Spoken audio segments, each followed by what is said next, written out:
அமெரிக்காவின் ஓகையோ நகரில் இடம்பெற்ற துப்பாக்கிச் சூட்டு சம்பவத்தில் ஒருவர் கொல்லப்பட்டுள்ளதுடன் 25க்கும் அதிகமானவர்கள் காயமடைந்துள்ளனர்.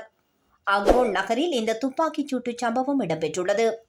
கெலியேஃப் என்ற பகுதியில் துப்பாக்கி பிரயோக சத்தம் கேட்டதாகவும் பலர் சுடப்பட்டுள்ளார்கள் என கிடைத்த தகவலை தொடர்ந்து உடனடியாக அந்த பகுதிக்கு சென்றதாக நகர அதிகாரிகள் தெரிவித்துள்ளனர்.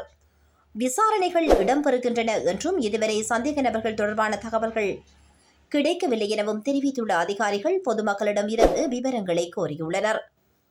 நாங்கள் நீதியை நிலைநாட்டுவோம். இந்த பயங்கரமான துப்பாக்கி பிரயோகம் குறித்து தகவல்கள் உள்ளவர்கள் மேலும் வன்முறைகள் பழிவாங்கல் இடம்பெறுவதை தடுப்பதற்காக விவரங்களை வெளியிட வேண்டும் என அதிகாரிகள் வேண்டுகோள் விடுத்துள்ளனர்.